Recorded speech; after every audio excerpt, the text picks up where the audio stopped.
नमस्कार मित्रांनो, लग्नानंतर होईलच प्रेम या मालिकेच्या 7 नोव्हेंबरच्या भागामध्ये मित्रांनो आजचा भाग सुद्धा त्यांनी खूपच छान दाखवलेला आहे. सुरुवातीला काय होतं, वसू आणि रम्या ज्या असतात त्या दोघी जणी त्या पेनड्राईव्ह बद्दल बोलत बसलेले असतात. इतक्यातच मानिनी तिथं येते. तर तेव्हा आता वसू मानिनीला विचारते की ती बाई वगैरे कोण होती. तर तेव्हा मानिनी तिला काही सांगत नाही आणि तिला टोमणे मारून तिथून निघून जाते. तर दुसरीकडे नंदिनीला कळतं की आज प्रीतीचं डोहाळ जेवण आहे आणि तेव्हा आता नंदिनी टेन्शन मध्ये येते की आता मी मेहंदी कधी काढू आणि दागिने कधी कसे सिलेक्ट करू आणि साडी वगैरे कशी सिलेक्ट करू. तर मित्रांनो चक्क आता जीवा तिच्याजवळ येतो आणि तिला सगळी काही मदत करतो. तिला साडी निवडून देतो, तिच्यासाठी दागिने सिलेक्ट करतो आणि चक्क तिच्या हातावरती तो मेहंदी सुद्धा काढून देतो. आणि दुसरीकडे इकडे आता काव्या लॅपटॉप वरती लाईव्ह क्लास सेशन अटेंड करत असते आणि त्यानंतर पार्थ तिथे येतो आणि तिच्याबरोबर थोडी दंगामस्ती करतो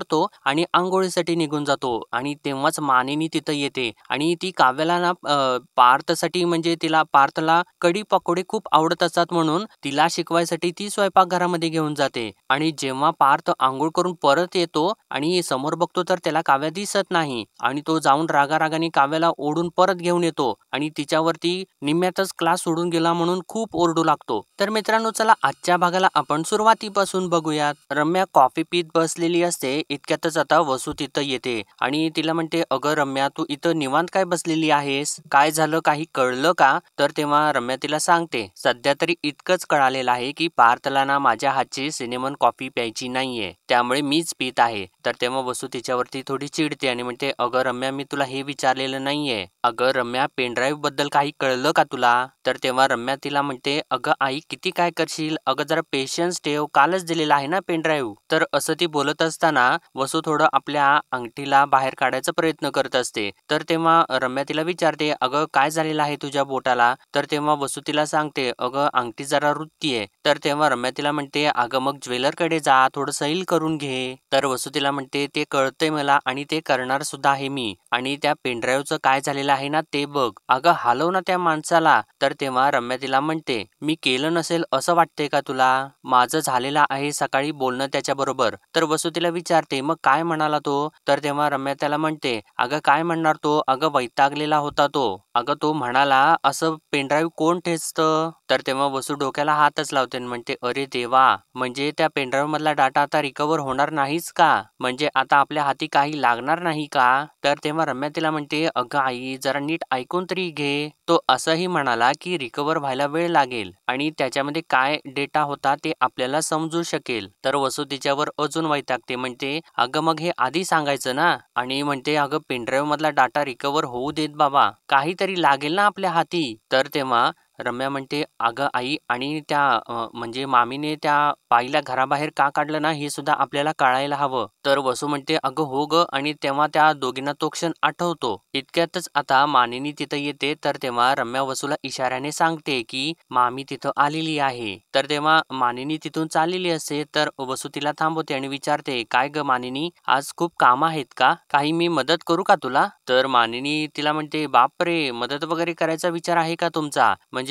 असं तिला ती टोमणा मारूनच बोलते. म्हणजे तिला पुढं म्हणते, काय झालं एकदम, म्हणजे एकदम शिक्षेचे दिवस वगैरे आठवले की काय तुम्हाला? आणि म्हणजे तसं जर काही असेल तर सांगा, म्हणजे अजून पांढरे कपडे मी ठेवलेले आहेत. असं तिने म्हटल्यानंतर आता वसू थोडी चिडते आणि म्हणते, मी चांगल्या शब्दातच विचारलं ना तुला मदत करू का म्हणून, पण तुम्ही सगळेजण तो विषय सोडायलाच तयार नाही आहात. तर तेव्हा मानिनी तिला म्हणते, त्याचं असं आहे ना की तुम्ही चांगल्या शब्दात विचारताय याच्यावरती विश्वासच बसत नाहीये, आणि जर तुम्हाला काही विचारायचंच असेल तर ते थेट विचारा, उगीच कशासाठी इकडच्या तिकडच्या गोष्टी करायच्या. तर वसू म्हणते, बरं ठीक आहे, मग मी स्पष्टच विचारते, त्या दिवशी ना त्या ज्या बाईला घराबाहेर काढलंस ती बाई कोण होती ग? असं तिने विचारल्यानंतर आता मानिनी थोडीशी विचारात जाते आणि मनात म्हणते, यांनी ते सगळं काही प्रकरण ऐकलं की काय? आणि तेव्हा रम्या सुद्धा उठून उभी राहते आणि मानिनीला म्हणते, अगं मामी सांग ना कोण होती ती बाई? तर मानिनी आता त्या दोघींना विचारते, म्हणजे त्या बाईला बघितलं का तुम्ही? काहीतरी ऐकलं तर निश्चितच असेल. तर वसू सांगते, नाही नाही, काय तुम्ही बोललात हे नीट काही ऐकायला आलं नाही, पण तू खूप चिडली होतीस म्हणून म्हटलं की नक्की काय झालं आणि नक्की कोण होती ती बाई. तर आता मानिनी मनात म्हणते, बरं झालं यांनी काही ऐकलं नाही, ते नाही तर पुन्हा त्यावरून काहीतरी क्लेश केला असता यांनी. असं बोलत असताना ती परत विचारात जाते. तर तेव्हा आता वसू तिला विचारातून बाहेर काढते आणि म्हणते, अगं मानिनी, मी काहीतरी विचारलं, सांग ना कोण होती ती बाई. तर मानिनी तिला सांगू लागते, त्या बाईशी ना माझं पूर्वी खूप चांगलं नातं होतं, पण आता तसं काहीच नाही आहे. म्हणजे अगदी आपल्या दोघींचं कसं पूर्वी चांगलं नातं होतं आणि आता ते तसं काही उरलेलं नाहीये, अगदी तसंच ते. त्यामुळे कशाला तुम्ही या गोष्टींच्या मध्ये इंटरेस्ट घेताय, नसत्या चौकशा कशाला उगाच, नाही का. असं ती सर्व काही तिला बोलते आणि तिथून निघून जाते. तर तेव्हा वसू वैतागते आणि रम्याला म्हणते, ही मानिनी ना एक नंबरची आगाऊ आहे, त्या बाईबद्दल काही सांगितलेलंच नाही, काही बोलली सुद्धा नाही. तर तेव्हा रम्या म्हणते, पण तिचा चेहरा तर बोलला ना, भीती आणि चोरी ना कधीच लपून राहत नाही. त्या बाईबद्दल विचारलं ना तेव्हा मामी घाबरलेली होती. तर वसू म्हणते, म्हणजे मानिनी आपल्यापासून काहीतरी लपवतीये. हरकत नाही, एकदा का त्या पेनड्राईव्ह मधला डाटा रिकव्हर झाला ना की मग मानिनी आणि ती बाई या दोघींचंही गुपित शोधून काढता येईल. असं आता या दोघींच्या मधलं बोलणं चालू असतं आणि इकडे त्यांनी आता नंदिनीचा सीन दाखवलेला आहे आणि नंदिनी आता नेहमीप्रमाणे साफसफाई करत असते आणि बेडवरती जीवाने नेहमीप्रमाणे सगळा काही घोळ घालून ठेवलेला असतो आणि आता ती जीवाचा टॉवेल उचलते आणि म्हणते, हा ओला टॉवेल वाळत घालायला कधी शिकणार आहे जीवा. इतक्यातच नंदिनीच्या मोबाईलवरती प्रीतीचा फोन येतो आणि ती खूप आनंदाने फोन उचलते आणि विचारते, हा प्रीती बोल ना, कशी आहेस तू. अगं मी तर मस्त आहे. तर तेव्हा प्रीती तिकडून बोलते, अगं तू काहीतरी विसरतेस. तर तेव्हा नंदिनी तिला म्हणते, अगं मी काय विसरते. आणि एकदमच ती आता डोक्याला हात लावून म्हणते, हा अगं तुझं डोहाळ जेवण ना, असं कशी विसरेन, आणि उद्या तुझं डोहाळ जेवण आहे ते लक्षात आहे माझ्या. आणि त्यानंतर आता साठे आजी आजोबांचा म्हणजे त्यांची 50वी मॅरेज अॅनिव्हर्सरी असते, ते सुद्धा तिच्या लक्षात येतं आणि ती म्हणते, आज ना, हो हो लक्षात आहे माझ्या, मी येणार आहे ना, म्हणजे काय. आणि तेव्हा प्रीती तिकडून नंदिनीला म्हणते, तू मेहंदी काढायला सुद्धा ये. तर तेव्हा नंदिनी म्हणते, अगं मेहंदी मेहंदी काढायला येऊ अगं पण. आणि परत थोडा वेळ थांबून म्हणते, अगं हो मीच प्रॉमिस केलेलं होतं, लक्षात आहे माझ्या. बरं बरं ठीक आहे, येईन मी, आणि बरं रात्री भेटूयात. आणि असं म्हणून ती आता खूप आनंदाने फोन ठेवून देते आणि ती म्हणते, अरे देवा, प्रीतीचं डोहाळ जेवण आज आहे आणि अशी कशी काय विसरले मी. आणि बरं आता डोहाळ जेवणला जायचं म्हटल्यानंतर साडी ठरवायला लागणार, त्याच्यावरती मॅचिंग दागिने आणि मेहंदी, आणि जर समजा मेहंदी आत्ता काढली तर ती रात्रीपर्यंत सुकेल, पण मी अशी हातावरती मेहंदी ठेवून घरातली कामं कशी काय करणार मी. असं म्हणून ती आता सर्व काही विचार करत असते. तर नेमकं आता दुसरीकडे काव्या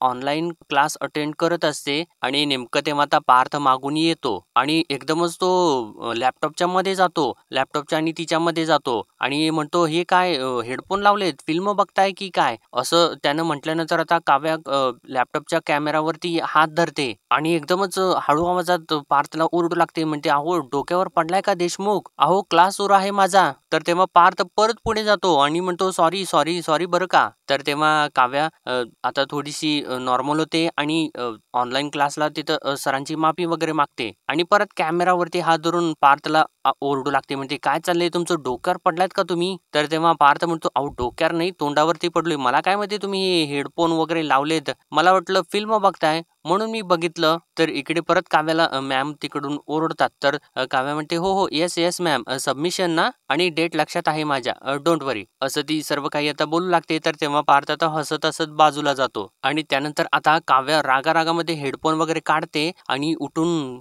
पार्थकडे जाते आणि इकडे इकडे उभा राहा, काय चाललंय तुमचं, काय आहे हा आगाऊपणा. अहो तुम्ही इथून असे आलात आणि तुम्हाला माझ्या लॅपटॉपची स्क्रीन दिसली नाही, माझे क्लास चालू आहे तुम्हाला दिसलं नाही का. तर पार्थ आता बोलतो, म्हणतो, मी चष्मा नव्हता लावला हो. तर तेव्हा काव्या डोक्याला हातच मारते. तर पार्थ म्हणतो, अहो सावकाश सावकाश, लागेल तुमच्या डोक्याला. तर तेव्हा काव्या म्हणते, ग बसा, बघितले सगळ्यांनी तुम्हाला, सगळे हसत होते, आता ना ते टीचर सुद्धा रोज टॉन्ट मारतील हो मला तुमच्यावरून. तर तेव्हा पार्थ थोडासा हसतो आणि परत म्हणतो, नाही नाही सॉरी सॉरी, खाल्ली मी माती खाल्ली, मला माफ करा ना. आणि परत एकदमच लॅपटॉप कडे हात करून म्हणतो, हे बघा बघा ते बघा ते बघा. तर तेव्हा काव्या एकदमच घाबरून लॅपटॉप कडे बघते आणि म्हणते, काय काय काय. तर तेव्हा पार्थ परत हसतो आणि म्हणतो, सॉरी सॉरी, अहो कितक्या कितक्या घाबरलात तुम्ही, अहो किती विश्वास ठेवता हो माझ्यावर. तर तेव्हा काव्या म्हणते, चुकलंच माझं. तर तेव्हा पार्थ म्हणतो, "नाही ठीक आहे आणि काहीतरी मेसेज आलाय बघा त्या लॅपटॉपवरती." तर काव्या म्हणते, "माझं मी बघेन." तर तेव्हा पार्थ म्हणतो, "अहो माझ्याकडे नको, मग तिकडे बघा."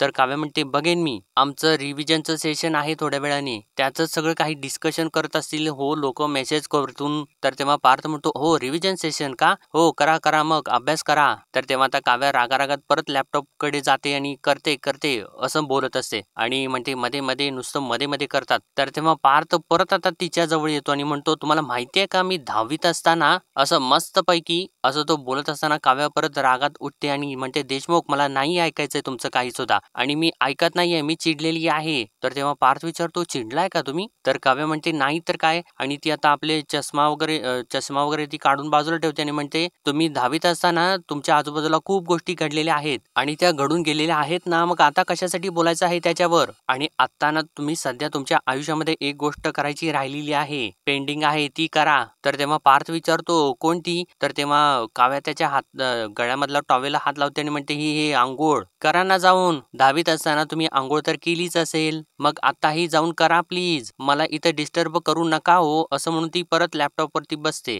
तर तेव्हा पार्थ जाता जाता परत मागे वळून येतो आणि परत तिला चिडवू लागतो. म्हणतो, तुम्हाला सांगू का? अहो मी 10वीत असताना एकदा अंघोळ केली आणि मी भिजलो." तर तेव्हा काव्या तर काही बोलत नाही आणि रागारागातच इशाऱ्याने त्याला जायला सांगते. तर पार्थ म्हणतो, "बरं ठीक आहे, मी अंघोळ करून येतो हां." तर तेव्हा काव्या निघास आता जोराने ओरडते. तर आता मात्र पार्थ तिथून अंघोळीसाठी निघून जातो. तर पार्थच्या चिडवल्याने काव्या तर जाम चिडलेली असते आणि म्हणजे अंघोळ केल्यानंतर भिजणारच ना माणूस. कोरडं राहून कोण अंघोळ केली होती? पार्थ देशमुख असं म्हणून ती डोक्यालाच हात मारते परत. तर इकडे आता जीवा रूममध्ये येतो आणि नंदिनीला म्हणतो, "अगं चकाचक बाई प्लीज मला जरा संत्री सोलून दे ना." "अगं हे संत्री सोलताना ना माझ्या डोळ्यामध्ये रस जातो आणि सॉलिड डोळे झोंबतात माझे प्लीज." तर तेव्हा नंदिनी म्हणते, "माझी तर ना संत्री न सोलता सुद्धा तीच अवस्था होणार आहे." तर आता जीवा तिच्याकडे बघतो थोडंसं. ती थोडीशी वैतागलेली असते आणि आता तो विचारतो तिला, "का काय झालं?" तर तेव्हा नंदिनी म्हणते, "काही नाही,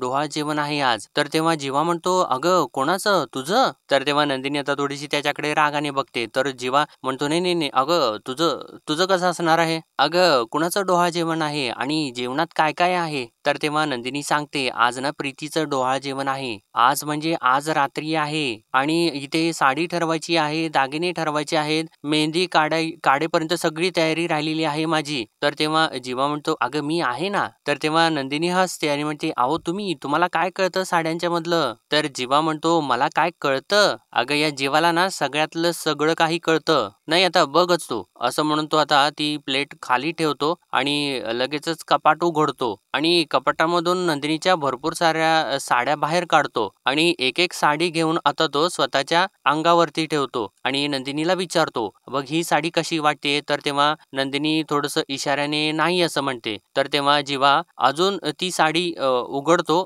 आणि परत खांद्यावरती दोन्ही बाजूनी घेतो आणि विचारतो, "आता तरी छान वाटते का?" तर तेव्हा नंदिनी नाही असं सांगते. तर त्यानंतर आता जेव्हा दुसरी साडी आपल्या हातामध्ये घेतो आणि ती खांद्यावरती ठेवून विचारतो. तर तेव्हा नंदिनी ती साडी सुद्धा छान वाटत नाही असं त्याला सांगते. तर त्यानंतर आता जेव्हा तिसरी साडी घेतो आणि विचारतो, "ही साडी छान वाटते का?" आणि परत थोडंसं थांब असं म्हणून ती आता दोन्ही बाजूने परत घेतो आणि विचारतो, "आता बघ कशी वाटतीये?" तरी सुद्धा नंदिनी ती साडी नाहीच असं म्हणून सांगते. तर तेव्हा जेव्हा आता ती साडी सुद्धा खाली ठेवतो आणि त्यानंतर आता चौथी साडी तो हातामध्ये घेतो आणि ती साडी खांद्यावरती घालून नंदिनीला विचारतो, "ही साडी कशी दिसते?" तर आता ती साडी बघितल्यानंतर नंदिनी थोडीशी खुश होते आणि तिला आता ती साडी आवडते. तर तेव्हा जीवा सुद्धा खुश होतो आणि येस असं म्हणतो आणि म्हणतो, "आता फायनली साडी डन झाली." असं म्हणून ती साडी आता तिच्या हातामध्ये देतो आणि म्हणतो, "अगं मी कोण आहे तुला सांगू का? मी साड्याच्या दुकानामध्ये जर सेल्समन म्हणून जॉबला लागलो ना, तर एका दिवसात ना अख्खं दुकान रिकामं करून टाकेन. अगं साड्या विकून." तर तेव्हा नंदिनी म्हणते, "अहो काय आहे हे?" ती हसत-हसत म्हणत असते, "किती बोलताय तुम्ही? दम नाही लागत का तुम्हाला?" तर तेव्हा जेव्हा तिला म्हणतो, "अगं तुला ना प्रॉब्लेमच आहे माझ्या बोलण्याचा. आणि तो परत वरच्या दिशेने बघतो आणि देवाला म्हणतो, "अरे देवा, एकदा काय ती या ना जीवाची बडबड ना बंद कर बाबा." असं तो बोलत असताना नंदिनी आता पुढे जाते आणि जीवाच्या तोंडावरती हातच धरते आणि इशाऱ्याने नाही असं म्हणू लागते आणि तिने घाबरून डोळे मोठे केलेले असतात आणि ती म्हणते, "काय बोलताय तुम्ही? अजिबात असं वेडं-वाकडं बोलायचं नाही. काय असतं ना मग वास्तू तथास्तु म्हणते आणि तुम्ही आता इतकी बडबड करताय ना तर आपल्यामधला संवाद आता जिवंत झालेला आहे आणि परत जर गप्प बसलात ना तर मग मला नाही चालणार." तर तेव्हा जीवा म्हणतो, "अच्छा असा आहे का? मग तुला कसा जीवा चालेल?" तर तेव्हा नंदिनी हसते आणि सांगते, "हे असे दंगामस्ती करणारे आणि कविता करणारे आणि हो माझ्या प्रॉब्लेम्सवर सोल्युशन शोधणारे." तर तेव्हा जीवा म्हणतो, "हो असं आहे का? अगं पण अजून 2 प्रॉब्लेम सॉल्व्ह झालेलेच नाहीयेत. अगं साडीचा प्रॉब्लेम सॉल्व्ह झालेला आहे, पण दागिने आणि मेहंदी बाकी आहे. आता ना दागिने करूयात अगोदर, नाहीतर अगोदर मेहंदी करूयात." तर तेव्हा नंदिनी म्हणते, "नाही, नाही माझी मेहंदी मला काढू देत." तर तेव्हा जीवा म्हणतो, "अगं ठीक आहे, पण मला अगोदर मेहंदीचे डिझाईन्स तर दाखव. काहीतरी फायनल करूयात ना आपण आणि दाखवल्याशिवाय नाही करणार, तू दाखव तरी एकदा." असं तो म्हणत असताना आता नंदिनी अखेर त्याचं ऐकते आणि आता मोबाईलवरती त्याला डिझाईन्स दाखवू लागते. तर पहिली डिझाईन बघितल्यानंतर जेव्हा म्हणतो, "शी काय फालतू डिझाईन आहे ती." तर नंदिनी म्हणते, "अहो काय बोलताय तुम्ही? अहो ही डिझाईन काढायला 1 तास लागतो आणि किती पैसे घेतात याची माहिती आहे का तुम्हाला?" तर तेव्हा जीवा म्हणतो, "मग ना चुकून सुद्धा तो मेहंदीचा कोन माझ्याजवळ आणू नकोस, नाहीतर या सगळ्यांच्या पोटावरती पाय देईन मी." तर तेव्हा नंदिनी त्याला थांबवते आणि म्हणते, "1 मिनिट, आता अजिबात म्हणू नका की तुम्हाला मेहंदी काढता येते म्हणून." तर जीवा आता म्हणतो, "अगं मला काढता येते." असं त्यानं म्हटल्यानंतर आता नंदिनी मात्र त्याच्याकडे थोडीशी रागाने बघत असते. तर तेव्हा जीवा म्हणतो, "अगं मी सांगतोय काय तुला, मी करूनच दाखवतो ना. कुठं आहे तो कोन सांग. आण पटकन.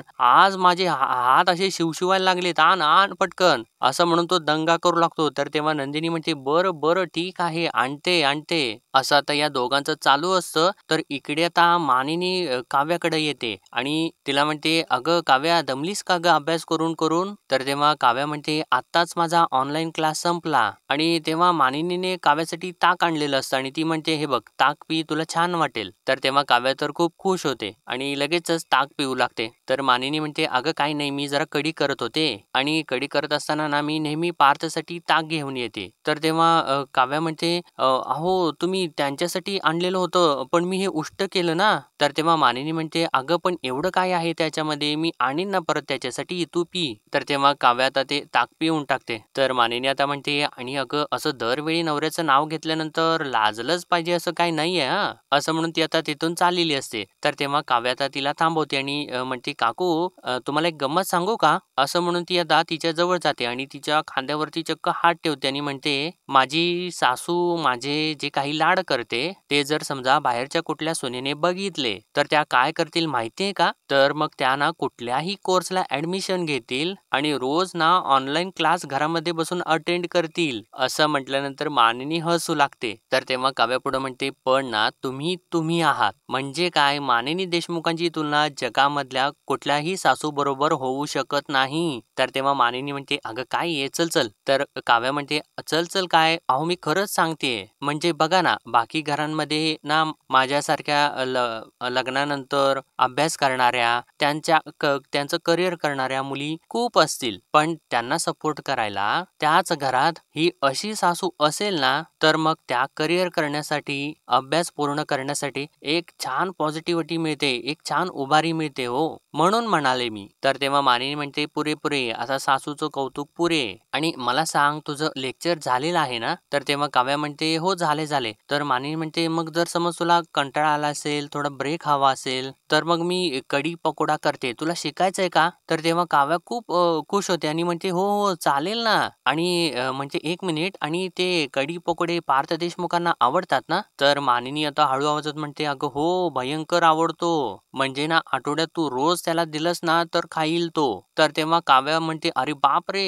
इतकं प्रेम?" तर तेव्हा मानिनी म्हणते, हो, हो, त्याची पण एक स्टोरी आहे. चल मी तुला स्टोरी शिकवता सांगते." तर तेव्हा काव्या म्हणते, "आणि आपण त्यांना सांगायचं नाही हां, त्यांना सरप्राईज देऊयात." असं म्हणून आता या दोघी तिथून बाहेर जातात. आणि त्यानंतर स्वयंपाकघरामध्ये आल्यानंतर मानिनी काव्याला म्हणते, "बघ तयारी सगळी झालेली आहे. तुला जशी ही डिश नवीन आहे ना, तशी ना सुरुवातीला मला सुद्धा नवीनच होती. काय व्हायचं माहिती आहे का? आम्ही पूर्वी ज्या चाळीत राहायचो ना, तिथे ना आमच्या शेजारी पंजाबी कुटुंब राहत होतं. मला काही कामं असली ना, की तेव्हा पार्थ लहान होता. मग मी त्यांच्याकडे पार्थला ठेवायचे आणि मग कामं करून परत यायचे. आणि तेव्हा या पट्ट्याला जर का भूक लागली, तर मग त्या काकू ना त्याला कढी पकोडा द्यायच्या आणि मग काय चटक लागली ना त्याला कढी पकोड्यांची, तेव्हापासून ना तुझ्या बोक्याला हे कढी पकोडे खूप आवडतात. तर तेव्हा काव्या म्हणते, "मला कढी येते, पण ही काही वेगळ्या प्रकारची कढी आहे का?" तर तेव्हा मानिनी म्हणते, "तशी आपल्यासारखीच कढी आहे, फक्त लाल मिरचीची फोडणी आणि सगळ्यात मेन काय आहे माहितीये का? तर पकोडे आपल्या भजीसारखेच असतात, फक्त ना याच्यामध्ये 1 चमचाभर दही घालायचं आणि बाकी आपलं सगळं काही नेहमीचंच जिरा, ओवा, मीठ, हळद, तिखट आणि कांदा घालायचा आणि आपल्या भजीसारखं ते भिजवून घ्यायचं. कोथिंबीर पेरायची, भजी करायची आणि हे पकोडे ना कढी झाली की त्यामध्ये सोडायचे." तर तेव्हा काव्या म्हणते, "ओके, ओके. मी सगळं करायला घेऊ का? पण एक गोष्ट जर समजा फसलं माझ्याकडून तर?" तर मानिनी म्हणते, "अगं फसले तर फसले, एवढं काय त्यात? आणि तुला खरं सांगू का, लग्नाच्या सुरुवातीच्या काळात ना आपला एखादा पदार्थ जरी फसला, तरी सुद्धा नवरा कौतुकच करतो. अगं बघ तू, मी अनुभवावरून सांगतेय आणि जरी हे फसलं ना, तरी सुद्धा ना तुझा बोका कौतुक करेल का नाही बघ." असं तिने म्हटल्यानंतर आता काव्या तर लगेचच तयारीला लागते. तर मानिनी म्हणते, "मी ना कढी करायला घेते, तू पकोडे कर." आणि तेव्हा आता काव्या पकोडे करायला घेते आणि असं या दोघींचं आता इकडे चालू असतं. तर इकडे आता नंदिनी मेहंदीचा कोन जीवाच्या हातामध्ये देते. तर तेव्हा जीवा म्हणतो, "अरे भाई खूप मजा मजा, आता हात दे हात दे." तर तेव्हा नंदिनी आपला हात मागेच घेते आणि म्हणते, "नाही नाही, अगोदर मला सांगा चांगली काढाल ना? आणि काय काढणार आहात आधी सांगा." तर तेव्हा जीवा म्हणतो, "अगं ते सरप्राईज आहे आणि ते सरप्राईज जे असतं ना, ते असं उघड्या डोळ्यांनी बघायचं नसतं. तुझे डोळे बंद कर आणि जोपर्यंत ना मेहंदी पूर्ण होत नाही ना,